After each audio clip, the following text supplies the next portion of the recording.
Welcome. I note that everyone is here, and we welcome Member Chapman, who lends her expertise and interest into yet another way to serve the people of Aylmer. Good morning, and thank you. Confirmation of the agenda? That the board confirms the agenda for the April 10th meeting. Move. Sorry. Go ahead, Chief. Through you, Mr. Chair.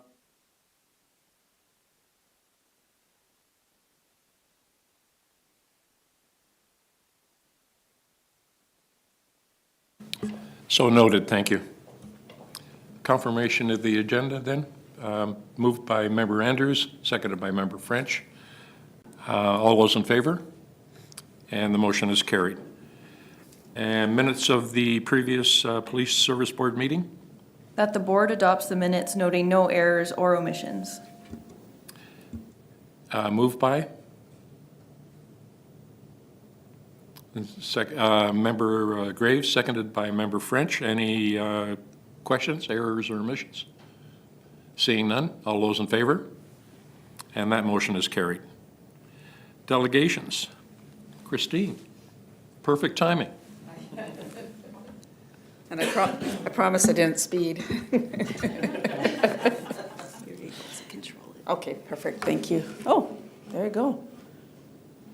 Okay, so good morning, everyone. I'm Christine Scrimger. As most of you know, I am just going to go through the draft financial statements. Please don't hesitate to ask me any questions as I go through these.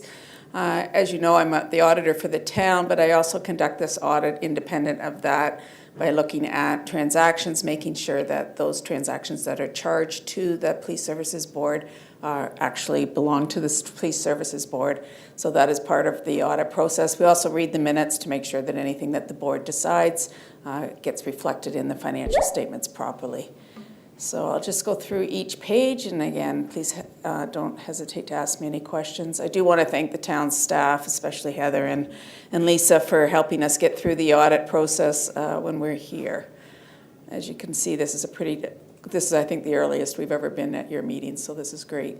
It is a draft financial statement, so until the board approves it, it stays draft. Once it is approved, it will be finalized today, hopefully, and that's why the date is as is today. So this is the balance sheet. So again, you do not have, the Police Services Board does not have its own bank account. And so we do have this due from Town of Aylmer, which is really the amount that's in your reserves at the end of the year that's owing to the Police Services Board. Accounts receivable, as you're aware, there were more grants this year, and so the accounts receivable are really for grants that are owing to you at the end of the year. The ministry has a March 31st year end, so there's always this lag in those 3 months in the funding. Accounts payable and accrued liabilities. So this is mainly payroll cutoff. So there was a full payroll that was done in January of 2026 that actually relates back to time in 2025. And so there's a full full payroll plus some other payroll as well. There was a stagger of about 2 days as well on top of that. And then the employment post retirement benefits. So this is the actuary report. I know each year we talk about this. This is really what is owing to officers and other staff that would be paid out upon or paid out after they retire for the retirement benefits that are owing to them. And so we do what's called an actuary present value of what that value is in today's dollars. Again, this would not be paid out in one lump sum. It would be over a number of years as those officers retire. And then everything below that net financial asset line are things that we have in place. So there's the capital on assets. We had some new equipment this year. I think there was a breathalyzer, a taser, some cameras, body camera, I believe it was. And then as well some renovations done to the actual building itself. And then work in progress, this was the assessment that was done. I know there's some grants coming in 2026 towards this project, and so this is the beginning of this. And just for your information, because the building renovations are coming in through the Police Service Board, we're starting to capitalize any projects like that on the police service. If you remember in the previous years, the building itself was owned by the town, so we didn't have the building itself in our books. Right now, we just have this new renovation in 2025 because it did get funded by the Police Services Board Reserve. And so that's the work in progress as well, because the grant will come through the Police Services Board. And then prepaid expenditures, our insurance policy doesn't fall on the exact year, so there's a prepaid portion of your insurance costs set up every year for the next year for the policy that was paid in 2025. And coming down with this deficit at the end of the year, which is really just that amount of retirement payments that will be made for benefits once the retirement happens. Any questions on those numbers at all?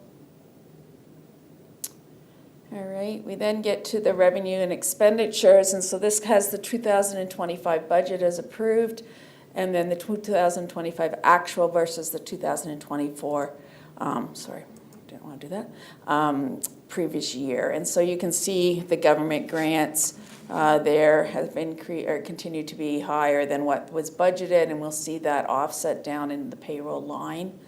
Overall, I don't have a lot to say on the numbers other than the request from the town was very consistent with what was budgeted. And then that other revenue we received about $71,000 for WSIB refunds, so that's happening all over the province.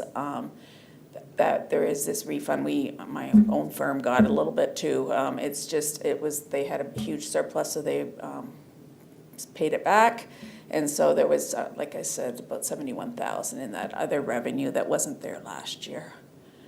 And then, as I said, the requisition from the city or from the town was very consistent with what was budgeted. And then expenditures, we don't budget for amortization, so that's the using up of the capital assets. And then the only other line that looks different is that salaries and benefits line, which again is the increase because we had two officers, I believe, that were teaching at the police college. So overall, the Police Services Board, because of that extra revenue, did have a surplus of approximately $116,000, and so that was moved over into the reserve, as well as the $35,000 that was budgeted by within the board. So that comes down to that accumulated deficit at the end of the year. This next statement is your statement of cash flows. So this is just the increases and decreases of the non-cash items on the balance sheet, and really the big one is the capital assets. So we did dispose, we had insurance proceeds against that disposal for that one vehicle, and then we acquired new assets of the net of those two numbers at the bottom there under investing activities is $207,000, which is what we added to the new assets in the year. And again, as I mentioned, there's no cash, no separate bank account. It's all done through the town's bank account. This is the summary of the net financial assets. Again, I've gone through these numbers, so I don't think we need to go through this. But I do think the most important probably note to these financial statements, again, these are all very consistent to what they were in the past, is this one. So this is the reserve fund. So this is the reserve fund that belongs to the police, or that's been funded through the Police Services Board. And even after the $207,000 of new capital in the year, we still are really consistent with last year. We're about $30,000 less than last year, even after that, and that's because of that surplus that I mentioned, plus the $35,000 that we budgeted, plus you are allocated interest on what those funds earn during the year. And then our tangible capital assets, which is what we have invested in, the net book value of the tangible capital assets, plus that work in progress for that building assessment that's in progress at the end of the year. And then the future retirement benefits, which comes down to that. And then note number 4 is just the required public sector disclosure of anyone over $100,000.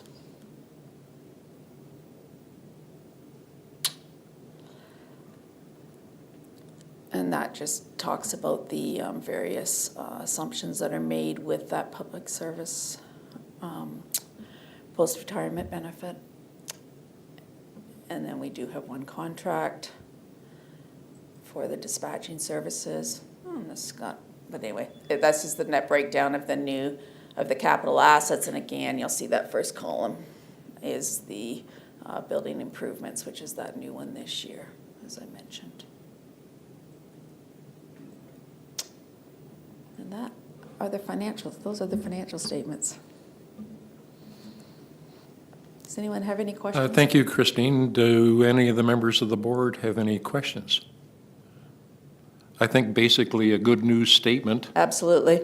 Absolutely. Big picture question, if I may, Christine. Sure. In the police service overall, do you see any trends that are a concern for fiscal nature, of a fiscal nature? I don't see anything, trends. The only concern would obviously be any ministry grants that get dried up. Obviously with current levels of government deficits in their own house, I think we always are worried about whether grants will continue or not. But at this point, you certainly have benefited from some significant grants in 2025 that have helped the bottom line. Okay, thank you. All right, would somebody like to move that we receive the report? Member Andrews and Member French, further discussion? All those in favor? And the motion is carried. Thank you, Christine. Great job. Thank you. Nice to see you all. Unfinished business, seeing none. Moving on to 8, reports. Chief? Thank you, Mr. Chair. With respect to 8.1, the weekly media releases as produced every Monday are provided for the board's information. Subject to any questions, that's the report. Thank you, Michelle. That the media releases from the Chief of Police be received for information. Moved by Member Graves, Member Chapman. Discussion? All in favor? And that is carried.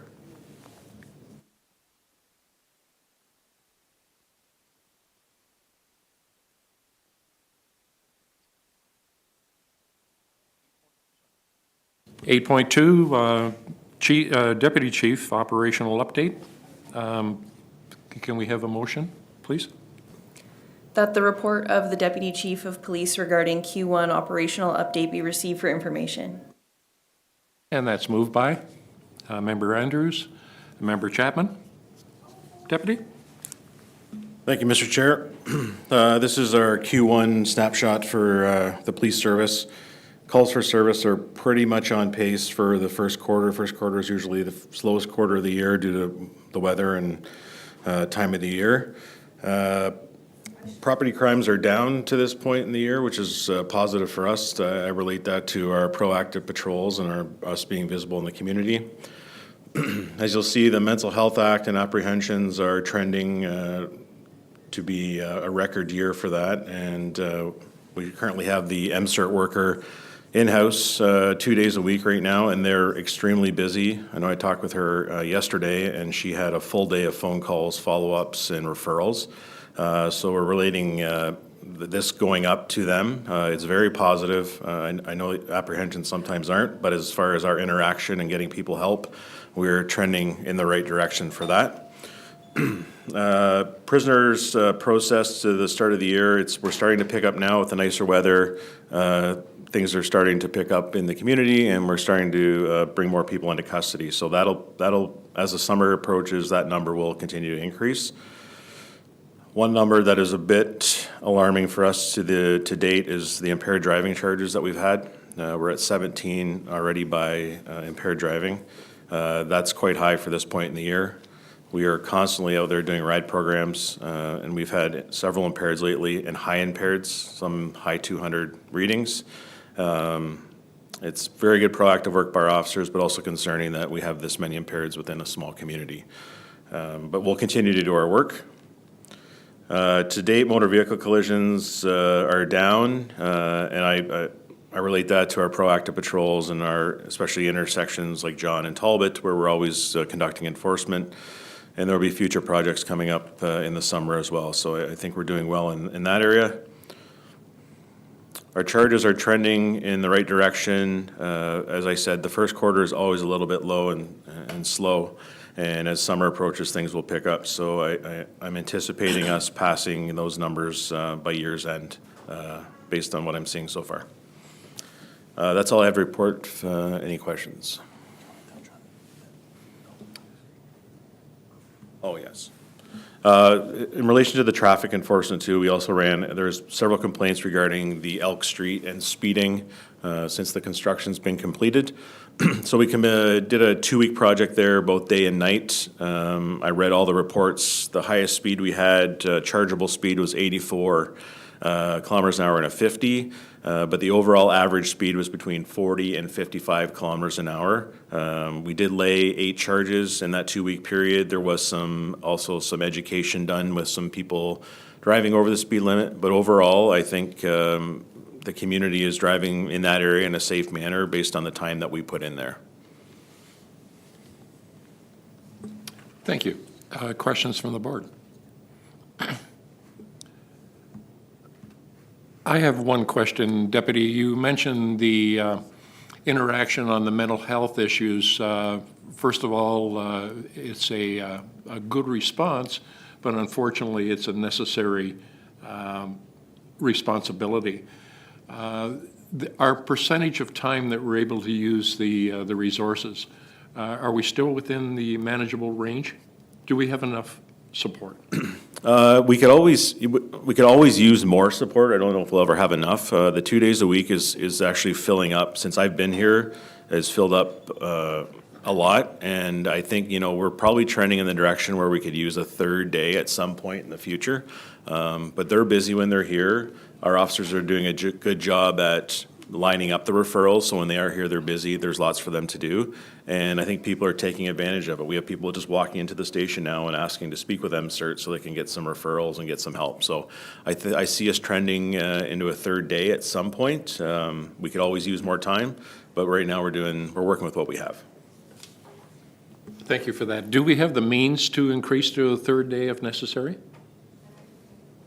That comes down to grants and funding, and we're always looking for more grants and funding, so that's something we've actually discussed and we're going to look at trying to get.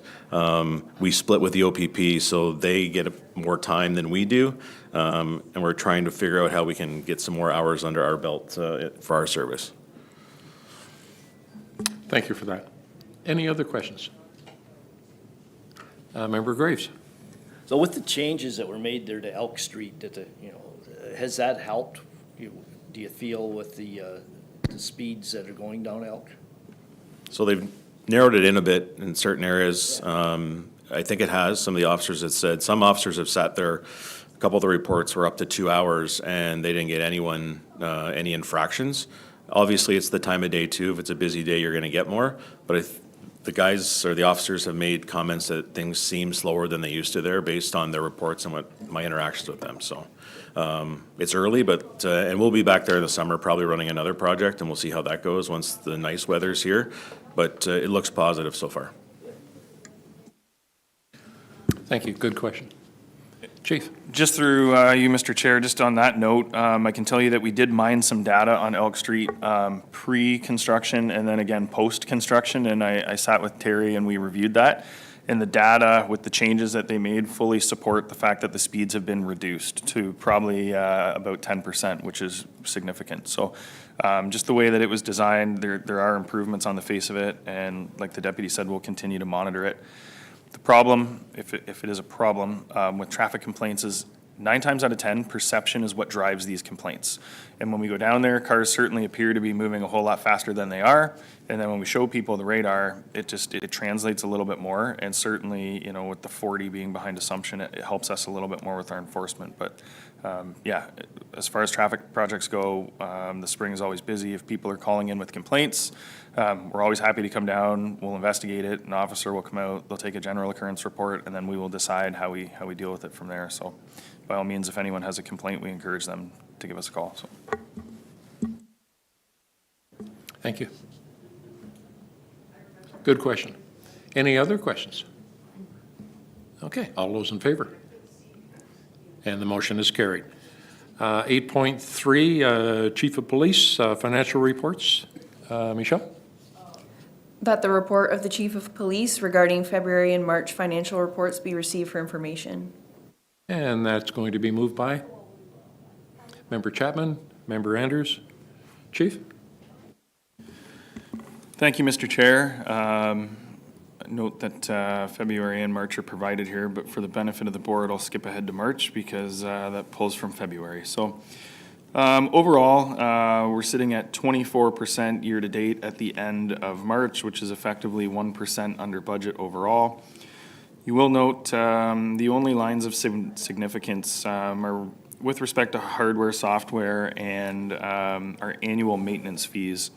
So what the annual maintenance fees encompass is a whole multitude of things, but primarily our recurring server costs, our recurring firewall costs, our recurring email protection, and things that we are legislated to have through our records management system, which is Optic, who's the governing body. So one of the main drivers that has kicked up the annual maintenance fee line was an unexpected and uncontrollable increase for VMware, which tripled in price for us. It was $7,000 and came in at about $21,000 this year. Speaking and meeting with our IT department, there's absolutely nothing that we can do this year with that, and they're currently sourcing an alternative to move to something else for next year so that we can avoid that fee. And we're not alone in that. Many police services are doing that as well. Outside of that, vehicles, you're not going to see it on this this P3. However, and we will get into it here shortly about the vehicle replacement program, but we've had some significant invoices come to us for vehicles that have just been because of the length and the time that we've held onto them, which the board is very aware to. So we'll speak to that at the next board meeting, but we've had to put a motor in one of the cars, which obviously is not cheap. So we're in the process of completing that right now too. So overall, we'll be able to manage that within the operating budget. I'm not concerned whatsoever, but nothing standing out. As Christine had mentioned too, the way that the government grants run, basically April to April, is not in line with our January to January. So we have a bit of an offset with the Ontario grants. But we have had some great success and recently secured another one, which we are not privy to release publicly yet as per the government, but likely at the next meeting I'll be able to shed some more light on that publicly, which is certainly a good news story for the service. So, again, overall, sitting at 24% after P3, which is, again, about 1% under. Subject to any questions of the board. Thanks, Chief. Questions, folks? Seeing none, all in favor? And that motion is carried. 8.4, Fleet Replacement Schedule. Michelle? That report, Police Service Board 04-26 regarding fleet modernization and replacement schedule be received by the board for information. Thank you. Moved by Member French, Member Graves. Chief again? Thank you, Mr. Chair, and through you, as directed by the board at the last meeting, we've put together, through many conversations, a rather robust executive summary and an operational plan with how we're going to deal with the recurring fleet issues of the service. Basically, what we've come up with is kind of a floating benchmark, if you will. We recognize that everything's not going to be exactly as it's going to be every year, and if there's some room within that we can prolong, prevent or change some things, we will. But right now, in the order to catch up, the way we see it is we basically are going to be looking at the replacement of a vehicle every year for about the next 3 to 4 years. The reason being, we have kept things for so long, as the board is very well aware. We've had one vehicle, Unit 3, which is the first one here, tied up in a shop now for almost 3 weeks, and it just went back for the third time. We have another one that's been down for 2 weeks, and really the only thing that's keeping us afloat right now is the 2 newer cruisers that we got at the start of the year, which again, as the board is well aware, took quite some time to come in. And thanks to our friends at the Guelph Police Service, by just giving us a car that we purchased from them, we've been able to keep our head above water. So to that end, within the industry standard of policing, we have looked at a 5-year or 150,000 rough benchmark. That will be our baseline of kind of projection for the year. And as you'll see, the current fleet, we're projecting we need to replace this Unit 3, which right now is at 150,000 at the time of this report, come January. This is, again, the hybrid that we've had recurring issues with that I just spoke to now in its 3rd week at the shop, which is obviously of no use to us. Unit 7, we bought that charger from the Sarnia Police Service, as the board is aware, to bridge that gap. And then we will, through attrition, replace that in 27 as well, or sorry, dispose of that in 27 without replacing. So that stopgap is what's going to basically come off the books. And then Unit 8, we're going to hang on to for a little longer and project that replacement for 28. We then become in a different situation where our plane car, our admin car that gets people to courses and gets the deputy and I around when we need to go to certain things, it's currently at 100,000, just under, so it's a 21, and we'll need to replace that. Perk with that is it doesn't need an MDT, doesn't need lights, doesn't need sirens, so the 85,000 mark that we've kind of flagged is not going to be the case for that. We'd probably be somewhere more comfortably around 40. So the perk to this too, and I mentioned before, by staying within the 5-year range, we're generally able to take a lot of the equipment from one vehicle and plug it into the next vehicle without running into body style changes, which then keeps the cost down for us for kind of the guts, if you will, of the police cruiser. So my suggestion is that I'm going to present this to the board effectively for information, and I'm not looking to put this really into play or into a bylaw, because I do want some wiggle room to kind of buy us some more time, or if things present themselves. But I do want the board live to the fact that that's the benchmark we're going to be running off, 5 years, 150,000. And then it would be my suggestion that the deputy and I come back to the board when we're ready to make a purchase with that explanation on a case-by-case basis. Again, the only change that I plan on making, subject to the board's approval for 2027, currently we are putting aside $35,000 per year into the capital, into the reserves to fund the vehicles the way that we were doing it. My recommendation for 27 will be increasing that to 40,000, just to kind of give us a little bit more, trued up numbers, especially with inflation and the way that things are going, and just making sure that we're covered in that regard. So, subject to any questions, that's the information report provided to the board as per that direction. Thanks, Chief. Questions? Member Andrews. Sorry. Can I bring this over? Okay. So based on the information provided in this report, I mean, it's obvious that you've done your homework and everything laid out makes perfect sense. So I want to comment specifically on the 2 units that were purchased from Sarnia Force. I think that fiscally it made perfect sense. I think that there's been some comments floating around that it's kind of put a negative connotation on the police service. I think otherwise. I think considering, the Unit 3 that's been giving so many issues, and now we have those 2 other chargers in its place, it's kind of been a bit of a lifesaver. I mean, it's a harsh term to use, but so I think what you're doing makes perfect sense. You're being fiscally responsible, and it just shows that you have a really good handle on the financials, the needs of the community, and I just want to commend you on that. So, thank you. Thank you. Member French? Thank you. I just want to reiterate what Member Andrews said. I thank you for doing this report, and it's really a good report, and it makes a lot of sense. And I agree with the fact that it is fiscally responsible. We don't want to be in a predicament like we just have been in, like as Member Andrews has said, that we had to get the chargers, and we know that. And we don't want to go down that road again. If we can help it, we need good, reliable vehicles. So thank you so much for bringing this report forward, and I think it's great. Member Graves? Yeah, no, I agree 100%. That's been very fiscally responsible. Quick question, though, on your Nissan. Any idea what we might replace that with?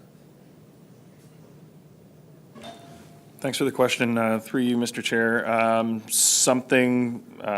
it, obviously, there's peaks and valleys with the economy and the way that vehicles are priced. The way I see it, we'd be looking at getting something used, low miles, whether it's a Ford Explorer that's, not kitted out that we can transport people to training in groups or, something of the like. And again, my preference probably would have been a newer Dodge Charger because that was kind of what a lot of the services were using as an admin car. That's being phased out. So yeah, something like that. But we would be looking at likely a 1 or 2 year old used purchase and then put that That into the was fleet. my thoughts too. Are any available, like we have up there, the 2 Dodge Chargers, something similar to that, then that might be cost effective for us and suit the purpose. Member Chapman? Thank you, Mr. Chair. To Kyle, has any consideration been put into switching to electric in any way, shape, or form? Because with fuel costs the way they are and very unpredictable, and I'm thinking this Nissan would be a perfect example if it's used for transportation of the two of you plus anyone that has to go to court. It's not doing high-speed chases and things like that. So has that been a consideration? Yeah, thanks for the question. So within the Community Safety and Policing Act, as far as marked patrol vehicles, there's certain requirements that we have, or basically the manufacturers have to meet and that we have to adhere to in order to have a true patrol vehicle. Fully electric is not there yet. Hybrid is. So we have 2 hybrids in the fleet right now. Unit 3 is the cruiser that keeps me up at night. It's a hybrid, and everything that is an issue related to that comes back to the hybrid. That was one of the first generation hybrids. I'm told it's gotten better. The vehicle that we were sold by Guelph is a hybrid many years down the road. We'll see where that ends up. We didn't have a choice at the time. I can tell you just by driving both cruisers, and they look identical, 5 and 6, one hybrid, one gas. The mileage that we're seeing is about half, so it's twice as good as the gasser. So we're going to keep an eye on that and see. The flip side of that is they're about $7,500 more to purchase the hybrid. So it's kind of like pay me now or pay me later. And we are very, very gun shy with respect to the hybrid recurring costs. So we're monitoring that. But as far as like operational fleet vehicles, hybrid's about as good as it's going to get right now for us. Member Graves? Back to that, Kyle, if you had a minute, the fuel savings per year, so 50%, what would that amount to? Any ideas? About half.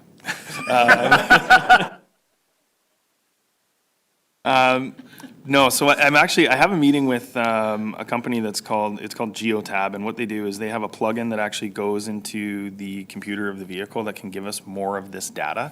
And I mean, there's ebbs and flows with that as well, with the climate and the temperature and even the operator and who's driving it. So the truest data would probably come mined from the vehicle, and we're going to look at that as an option, and then we can really have some takeaways.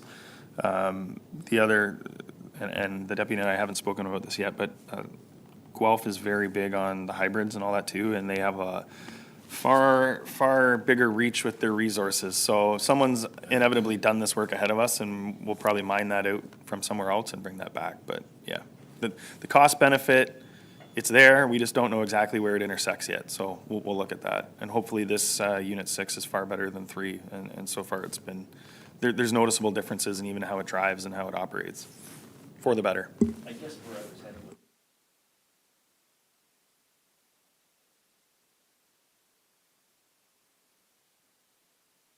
Yeah, and that's kind of the part that we really need to mine, because it's a tough figure to become tangible on what we have right now. So yeah, we'll look at farming that out. Bet you're glad you asked that question.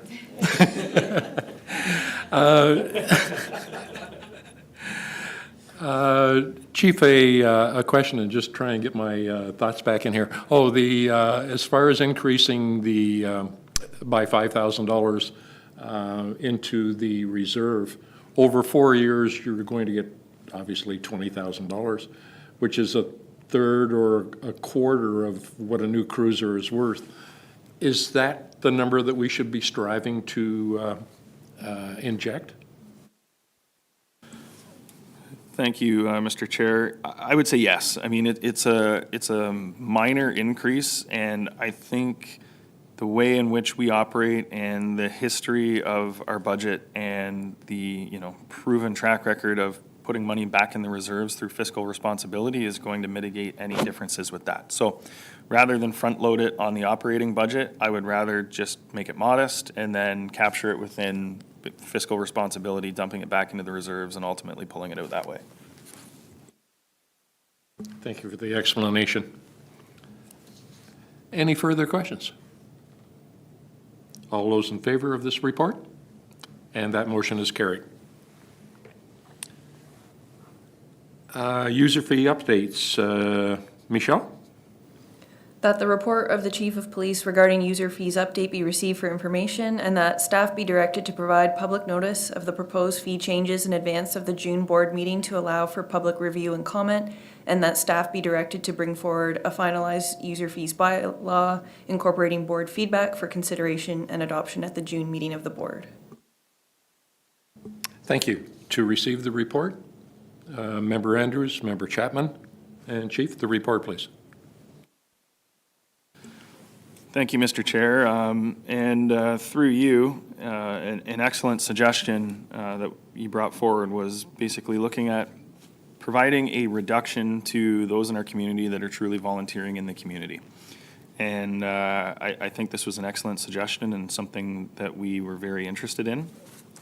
Ultimately, what that would do is we would bring the user fee or the cost of a volunteer record check for a local resident down to $10. The reason being $10, we do have back-end costs through our background provider that we cannot control, and that simply covers that. There's no profit within that, and I think, I honestly see no downside to that. Those that are giving their time into the community, I certainly want to do what we can to encourage that, and I think by reducing that fee, that's the biggest piece of that. We've also included a student record check, which is seeing a reduction in that regard as well. And with respect to some legislative changes, there's now something called a broad record check, which is a very in-depth, very encompassing check that takes a lot of time, generally used through court requests or through family and children's services kind of requests. And we've set that at $100, which is the industry standard that every police service in Ontario has gone to. Really, nothing else in that matter changed. The reports for technical traffic and reconstruction, et cetera, stay the same. Like I said, the biggest change in that regard has to do with the reduction for the volunteers, which we fully support. So that's a high-level overview on that. Michelle did an excellent job putting this together, and if she has anything to top up on that, I'd welcome her to do so. Thanks, Chief. Questions? Member Andrews. Thank you. Thank you, Mr. Chair. I guess I have one question. So I'm just thinking about the parents who have to have a background check, even if they're going to be in a dressing room to tie skates. Where would that fall in there? Because that number would be significant, I would think. I mean, ultimately, if they produced a letter from minor hockey, we would honor that as a volunteer. On a personal note, I tied about 375 pairs of skates this season. No record check, so I don't know. Case-by-case basis, I suppose. But yeah, we would certainly incorporate that into the volunteer aspect, no problem, as long as they had the letter for minor hockey. Good. That makes sense. I just think that it should fall under the volunteer section of this, just because I know there's like so many parents, 375 pairs of skates this year. I'm sure that's not even close to what the real number was, but yeah, good. That's great. Thank you. Thanks, Chief. And thanks for working so quickly on the suggestion regarding the volunteers and using that as an opportunity to look at the rest of the fees charged, appropriate time. Further consideration? Okay, all those in favor? And that motion is carried. 8.6, annual report. Michelle? That the Aylmer Police Service Annual Report 2025 be received for information. Thank you. Moved by Member French and Member Andrews. Chief? Thank you, Mr. Chair. Similarly, in line with last year's transition to this format of an annual report, the 2025 annual report followed suit. My thanks to Michelle for all of her diligence and finessing with everything you see here. She put a lot of time and effort into that, so thank you very much. Ultimately, it follows the exact same flow. Incorporated within this are several things that we are legislatively required to report back on. So it's kind of a one-stop shop and a format that's working very well and that we're going to continue with. Organizational charts posted, as well as a message from both the chair and myself. I'd like to highlight any staffing changes, which there were several throughout the year, including new hires, the deputy, PC Coward, and PC Zaire. Obviously, the retirement of Special Constable Wells and part-time Constable McCallum. We thank them for their service and had a good send-off for them, and they did a great job for us for the couple of years that they were here. As far as this, we then move to the offense breakdown and total criminal charges laid, provincial charges laid, drug charges, and how many prisoners we had through our lockup last year, which was 160, and the highest in the last 5 years. The crime severity index is included, as well as the breakdowns that are reported quarterly with respect to violent crime, property crime, impaired driving, Mental Health Act, and as we brought to the board at the last meeting, we're starting to capture data with respect to apprehensions versus calls for mental health service, and certainly something that we're going to use and harness for looking at grants down the road with respect to bolstering our MCERT. On that note with MCERT too, I know we spoke about it earlier. Yes, they're embedded with us 2 days a week, accessible to us 6 days a week through just a radio or a phone call, so we do still have that resource. Provincial charges are up, criminal charges are up. These are the trends that we like to see. And with no hesitation, I can tell you that trend's going to continue for 2026. Most notably, our calls for service, significant increase from 3229 to 3706. That's when you divide that by 12 people working the front lines, that's a big number. So my hat's off to them for basically not skipping a beat and taking care of everything just as good as before. IPV, again, we've captured that with IPV-related calls and what is actually resulting in charges. So that's something that we're going to keep an eye on as well. Motor vehicle collisions are captured in there, and then the deputy included the notable incidents, which was brought forward to the board at the last meeting as well. The report back on suspect apprehension pursuits. It's a bit of a vernacular here, but a pursuit and a fail to stop are actually two different things. We have to report under suspect apprehension pursuits, but a pursuit is what we all think, lights and sirens, and someone's chasing a car and they're driving wild. A fail to stop is when we turn our lights and sirens on trying to get someone to stop and they don't stop. 99.9% of the time, the officers outweigh the risk reward, if you will, for public safety, and it doesn't actually get to the point of a suspect apprehension pursuit. We have to report back on the fail to stops that's captured under that. So in 2 occasions in 2025, we had fail to stops. Both of those incidents require a ministry reporting document that's then reviewed by the supervisor and the deputy chief to make sure that it's in line with the policies and procedures and that everything was done correctly. And in both situations, that was exactly what happened. The street check legislation, known as collection of identifying information in certain circumstances or carding or receipts, in 2025, we did none of those. Missing person urgent demand, we have to report back. In 2025, we had 31 missing people. And within those missing people occurrences, we made 5 requests for urgent demands. And that encompasses a multitude of things, but cell phone data location, banking information, anything that can help us, really find someone quickly. And when we file those, we have to report back. As I said, it was 5. Same with use of force reports. We had 11 use of force reports submitted in 2025. Quite a large increase. However, when you break down the data, actually 8 of those were for dispatching injured animals. So when you take that away, we're basically right in line. And the rest of those had to do with conductive energy weapons basically just being drawn, so not even used. Professional standards in 2025, happy to report we had no LECA complaints and no complaints with regard to any of the service delivery nor the officer conduct. So my hat's off to the officers for 3,700 calls and no complaints. That's pretty telling. 2025, we had no special investigation unit investigations that would have triggered their mandate. And with respect to record checks, our numbers were up, and obviously our revenue indicated that as well.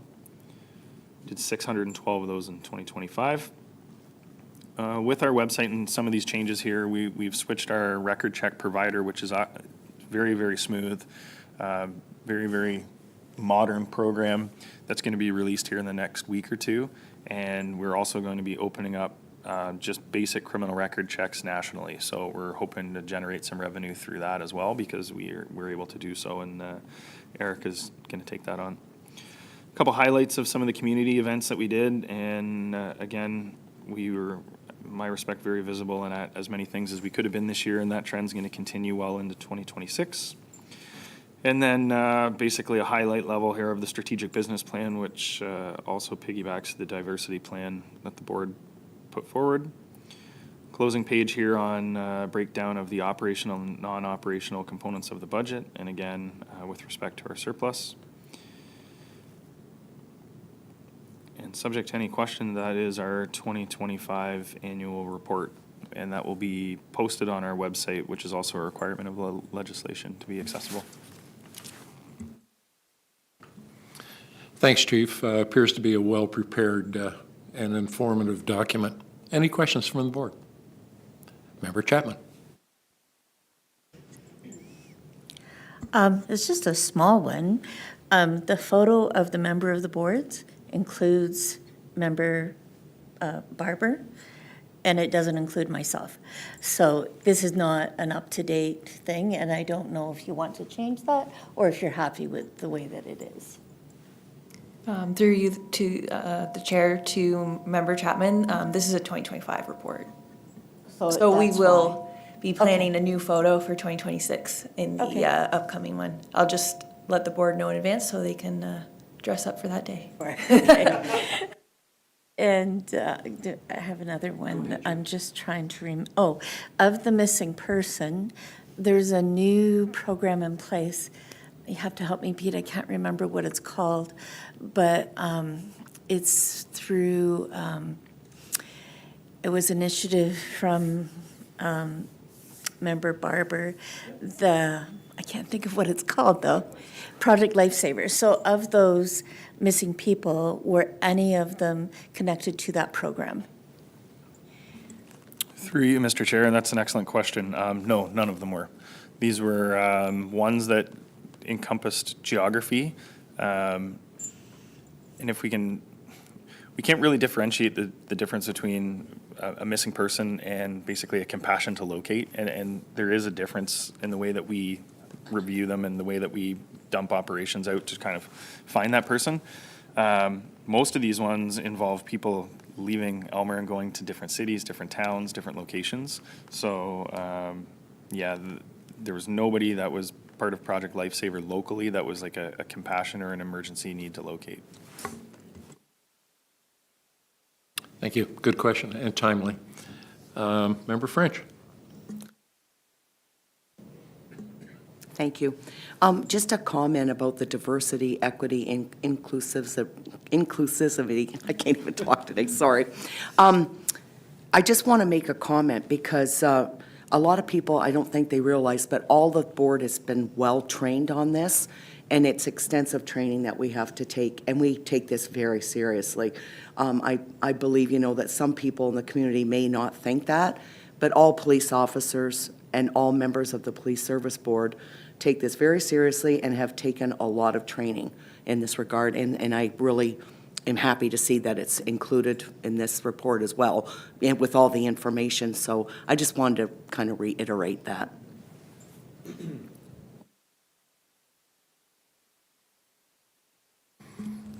Thank you.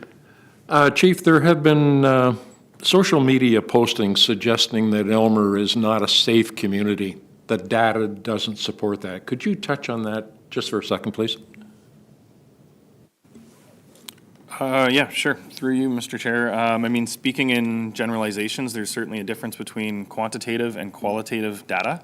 The quantitative data certainly supports the fact that our city or town is extremely safe, and the crime severity index, thank you for highlighting that, Michelle, reflects that. And when you look at our comparators and the overall crime severity index, our twin town, if you will, up there is Hanover, which is more than double us. So I would say we're doing something right, and when you look to our neighbors in St. Thomas, we're well under that as well. So the data does not support that claim. And again, when we go back to, the qualitative opinions or data, social media is a bit of a problem, but it's certainly exemplified in a small town, and misinformation spreads like wildfire, and we've had several instances where we've seen that. So I would encourage anybody who thinks that to look at the data, to reach out to myself, to reach out to the deputy who's in charge of operations, and we can certainly provide true data and true information to give a very clear picture as to what's occurring and what's not occurring in the town. Thank you. Further questions? All those in favor? And that is carried.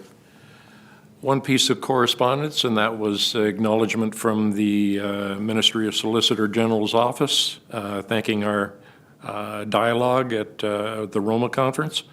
And I think from a positive aspect, previous mention by the chief of upcoming fiscal support was one of the outcomes of that meeting.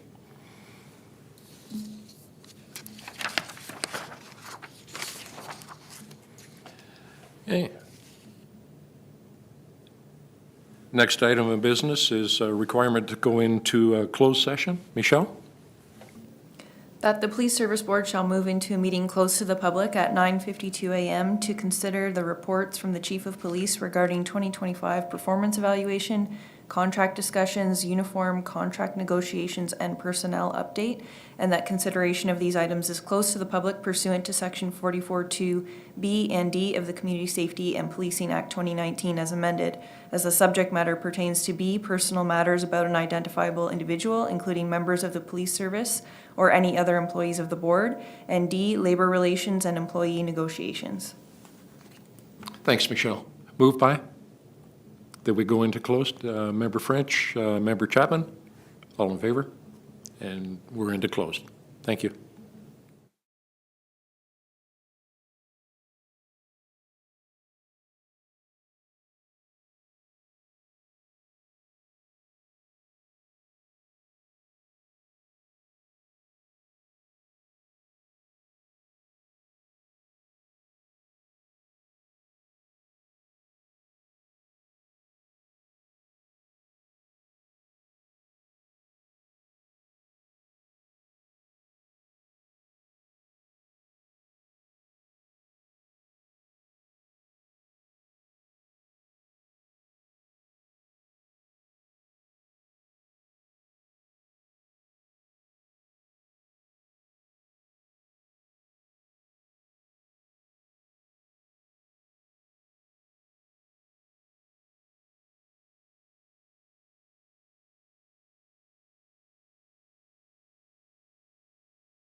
All right, welcome back, everyone. Next order of business is resolution for adjournment. We'll just do that the board rise from the meeting close to the public at 10:56 a.m. and reports the following: that the board received the reports of the chief of police regarding 2025 performance evaluation, contract discussions, uniform contract negotiations, and personnel update, and that the board provided confidential direction to the chief of police. Thank you. A mover and a seconder. Member Andrews, Member Chapman, all those in favor? And it's carried. And an adjournment resolution. That the board now adjourn at 10:57 a.m. Moved by Member Graves, Member French, all in favor? And we're adjourned. Thank you. Good meeting, folks.